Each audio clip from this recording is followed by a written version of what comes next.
Welcome to the Digital Lab by Volkswagen talk. It's really weird. Anyways, I got a couple of pictures in there from Google and how Google works. And I know that some of you might take pictures with your cell phones. Please don't whenever there's like a Google image in there, because I know they can be quite snappy when it comes to image rights and stuff like that. So, all right, so my name's Stefan. I may carry the title Ambassador to the Volkswagen Digital Lab here in Berlin. And I hope it's not going to be too much marketing. And I don't know who of you has heard of the Digital Lab before. Raise your hands. Who has been to the Digital Lab so far? Wow, at least one? Must have been during a meetup, no? All right. So the lab has been established in mid-2015, so we're here for almost 2 years. And we were kind of looking for some distance to the mothership in Wolfsburg. I'm a member of the Group IT, so I work in Group IT for over 12 years now. And at some point we said, if we want to do new things, then we got to do them somewhere else. It's not healthy to stay really close to the immune system, back in Wolfsburg. So, software is our business, and we've also built a platform. I'm going to come to the software part later on. The platform thing is the following. Our team has built a platform to run the services on and to run the developer tools on based on AWS and Cloud Foundry. So open source Cloud Foundry, not the Pivotal part. And so the thing is, to give you like a little facts and figures, we're located in Friedrichshain at the Fernsehwerft, which is basically a Medienstandort. I don't know how to translate that, but it's mainly a TV production there, and they wanted to mix the whole thing up and put some more technology-oriented companies there. So at the moment we're almost 60 people. We want to ramp it up to 100 in hopefully 1.5 years. Let's see how that goes. And so we're really multicultural, 15 countries at the moment. We're proud to have an amount of approximately 30% women in there, and we want to make it even higher. We want to make it 50-50. It's a little difficult in the tech business, but that's also why I'm standing here. I want to, of course, promote the lab. And then, as you can imagine, with 15 countries, the office language, of course, is English.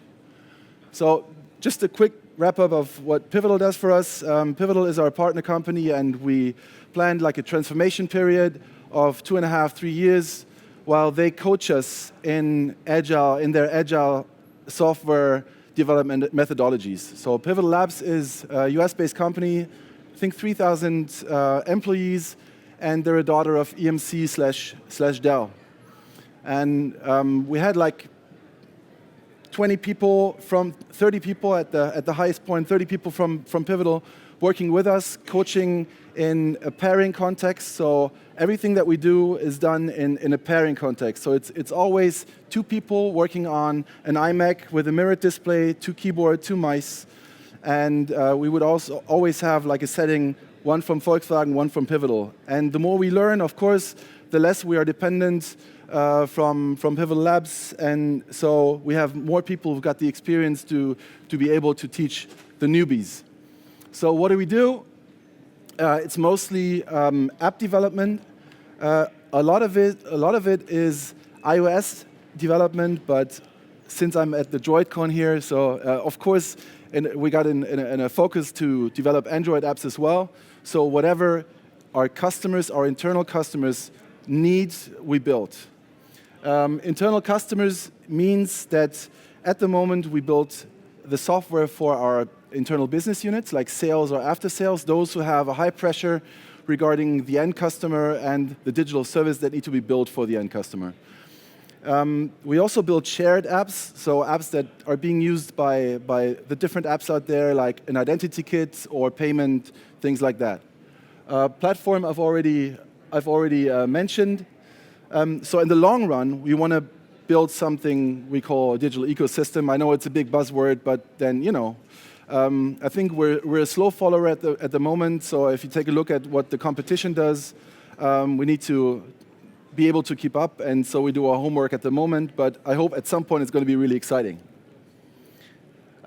So this is just to give you like a quick run through the day, and it's a little movie, like 3.5 minutes, and it gives you like hopefully a good impression of what's going on in the lab. Herzlich willkommen im Volkswagen Digital Lab Berlin. And I don't hear anything. Ich bin Jochen Scherl und wir entwickeln hier seit 2015 das digitale Ökosystem für Volkswagen-Kunden. Und jetzt nehmen wir euch mit zu einem Tag in unserem Lab.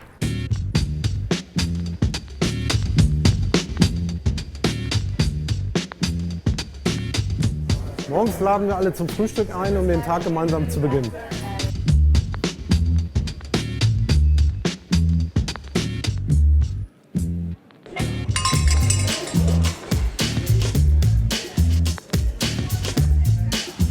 Wir sind schon mittendrin im morgendlichen Office-Stand-up, findet jeden Tag statt. Wir fragen, ob jemand Hilfe braucht, Unterstützung braucht. Und es wird auf Events hingewiesen hier in Berlin, die für uns alle interessant sind.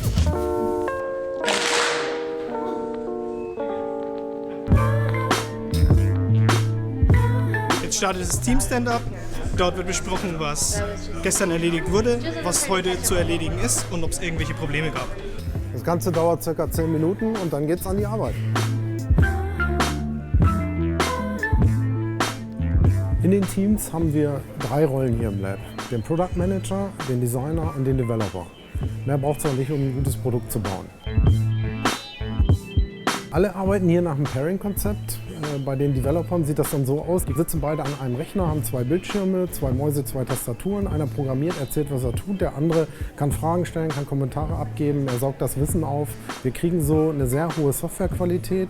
Die Leute haben den gleichen Wissensstand, die Pairs wechseln täglich, so dass wir über das ganze Team das Wissen verteilt haben. Klingt für jemanden, der es noch nie gemacht hat, total schwachsinnig. Ja, warum soll ich 2 Leute, die kosten mich 2 Monatsgehälter, das machen, was sonst ja vorher mal einer gemacht hat? Wozu? Na, aber dann kommt dann die Geschwindigkeit ins Spiel und die Entscheidungsfindung. Und das ist super schnell, zu zweit. Tatsächlich ist es die Möglichkeit zu verstehen, was Synergie bedeutet. Ne, Synergie sagt ja, man kriegt zusammen immer mehr sinnvollen Output, als wenn man es alleine macht. Und die Definition gibt es im BWL-Studium und das wusste ich auch vorher, aber es ist was ganz anderes, das mal wirklich zu erleben. Das ist unglaublich, was das einem bringt. Wir haben hier für alle eine offene Atmosphäre geschaffen, ohne Wände, ohne Barrieren. Jedes Team zeigt den Status seines Produktes an seiner Teaminsel. So schaffen wir es, dass wir übergreifende Transparenz über alle Teams hinweg und jedes einzelne Teammitglied hinkriegen.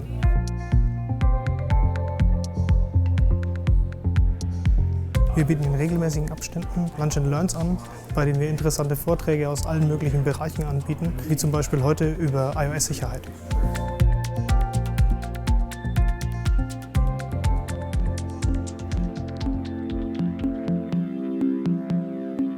Am Ende jeder Woche machen die Teams ihre Retros. Da geht es darum, die Dinge anzusprechen, die besonders gut gelaufen sind, die Sachen, die so lala gelaufen sind, aber auch ganz wichtig, die Dinge, die verbesserungswürdig sind. Wir schreiben Action-Items auf, es gibt ein sehr offenes Feedback und wir haben so die Chance, gemeinsam das anzugehen, was uns noch besser macht. Wir arbeiten hier alle zusammen. Und hier tauchen keine Grenzen auf. Sobald ich hier irgendetwas habe, was mich in meiner Arbeit behindert, ich erzähle das irgendjemandem und am nächsten Tag ist es gelöst. The most important thing is that we're not focused on the presentations, we're rather working on our product, and you can only achieve that if you're focused on what you're doing. So from 8:30 to 5 p.m. we really focus on our product, we don't focus on the phone, we don't focus on the emails. Und man hat das Gefühl, man hat die ganze Zeit produktiv was zu tun. Man hat einen sehr großen Wissensaustausch. But it's not that we're thinking how do our bosses think. We're doing this because it makes sense, and we're doing it because the user needs this, and that is kind of a big crash from the way we worked before. We're all in this boat together, and we need to drive it forward in order to be the betterment of the customer. We really understand what each other needs, and we all understand what are the user and the business needs. So it just makes it a lot easier and more enjoyable to make a good product that matters.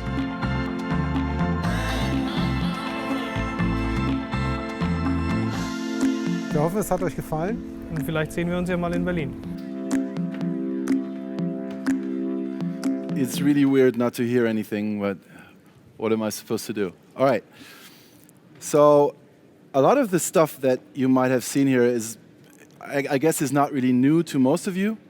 But for us, as a big corporate, it's almost a little revolutionary because we've done a lot of things according to the waterfall model in the past. And we see that, with a new digital service we want to build for the end customer, it's not going to get us far. So in that sense, we have kind of a cultural impact on the rest of the company. We're not there to save the company, of course, but then we have a lot of top management attention, and hopefully we're not going to be just a decoration for everybody, but also, at some point the powerhouse to be able to deliver proper service to the end customer.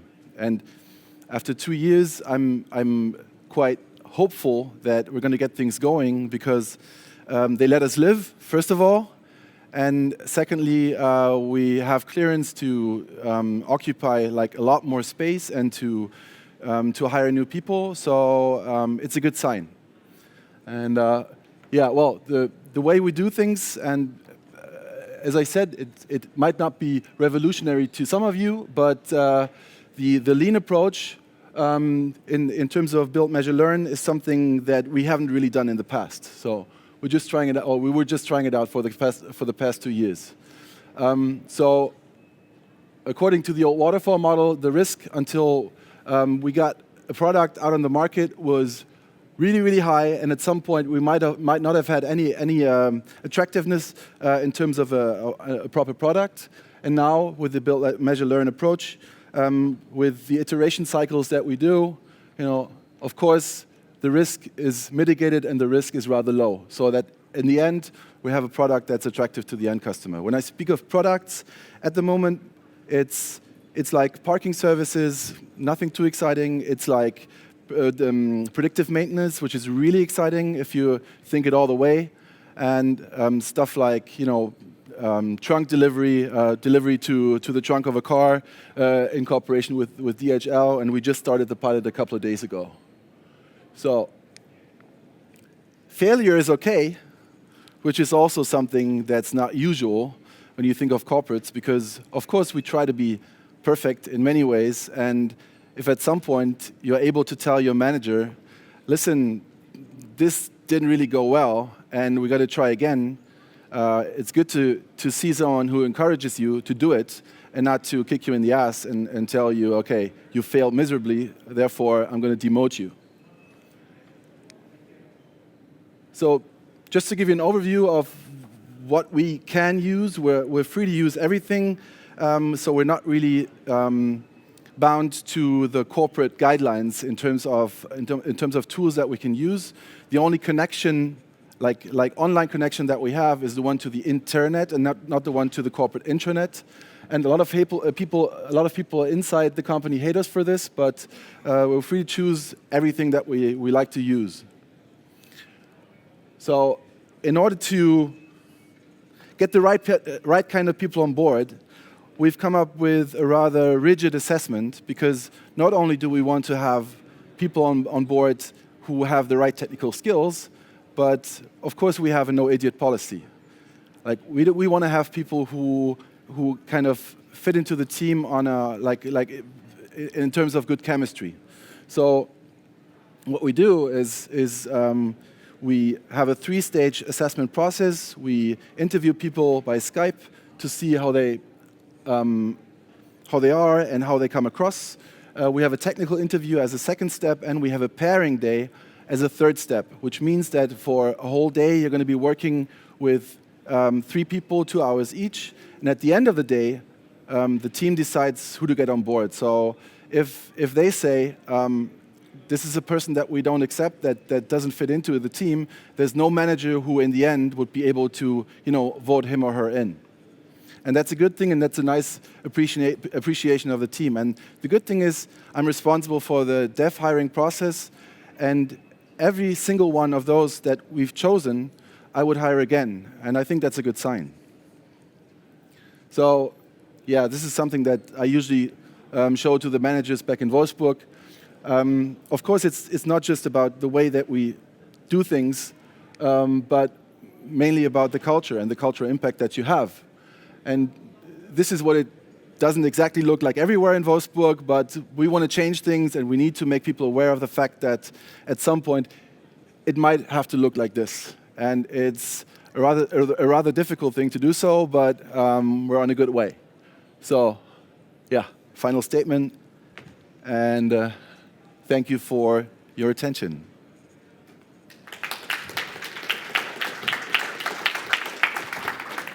Any questions? We have a Q&A, right? Okay. Okay. Any questions? I think you're supposed to use the mic. Hi, I was just wondering what type of projects are you sort of working on? Oh, it's not all. What type of projects are we working on? Yeah. So as I said, there's the parking service, and that's for, okay. One type of services is for our internal business units, which is the parking service, which is a lot of things that deal with predictive maintenance and the trunk delivery. Then there's a shared service that we work on called Identity Kit, and it's supposed to serve as a global ID for the end customer, as like a single sign-on.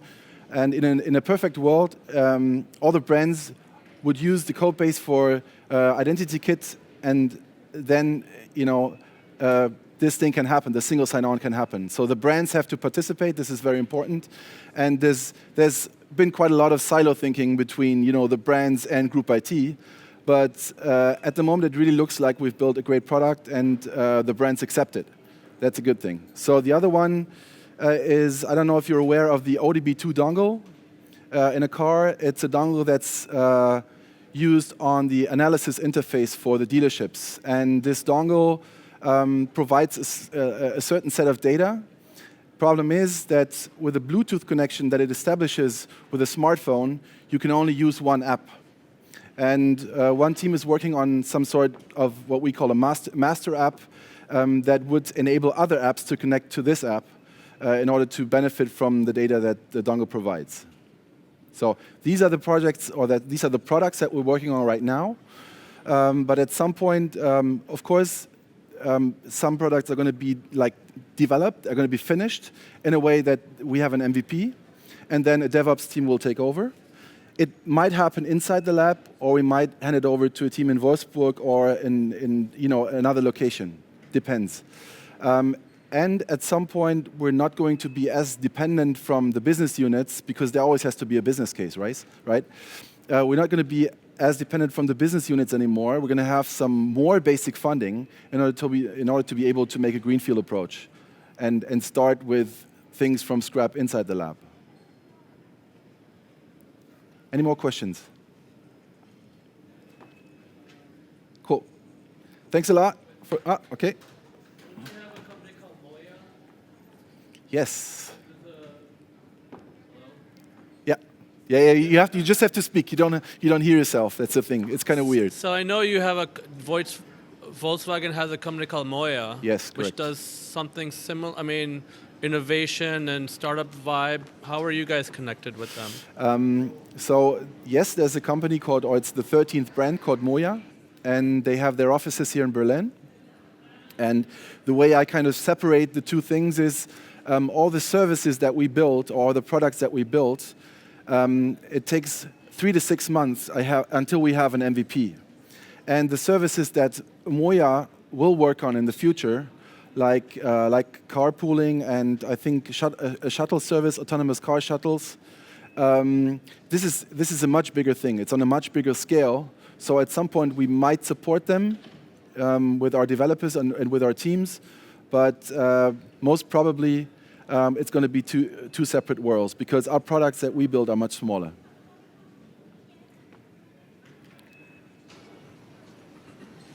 I have a question. How do you get in you said you develop what is what's coming from the business units? Yeah. So how do you get in this knowledge about the personas, about the vision, all these things? Like, is it the product managers that get this information and then spread it, or how do you get the team into this vibe of developing this for the next couple months or weeks? So the maturity level of the ideas that come from the business units can be quite different. So our teams that consist of the product manager that usually comes from the business unit or is provided by the business unit, then the UX designers and the developers. And our UX designers and some of the developers are able to help in the ideation process and to refine the idea. If the maturity level is high and we have other teams back in Wolfsburg who can support this, like the ideation hub, for example, that's one of the teams. If the maturity is high, then we don't have to do a lot of work anymore. But in any case, we can choose and we can evaluate the ideas and then choose whether we want to build them or not. Sometimes it's a bit of a catch-22 because I said there's a business case behind it, and of course we get a certain amount of funding from the business units once they decide to have their products built from or with us, right? But we don't have to accept every idea that comes to mind because some things you might just want to tell them, okay, listen, it's not going to work. It's never going to work, right? And in some cases, we make an evaluation out there with a customer, with a paper mock-up, for example, and check how the attractiveness is and how we can, create more attractiveness, And we've had, and I'm happy about the fact that we've had a couple of things in the drawer that we didn't build anymore. We made the evaluation. We spent some money, but not the big bucks, because no customer was there to like it really. But it depends. We got the competence and we got the skills inside the team, and if that's necessary, the team provides it. But the business unit might also be coming up with a very mature idea. Does it answer your question? Yeah. Cool. Any more questions? Okay. Thanks for attending. Have a good one.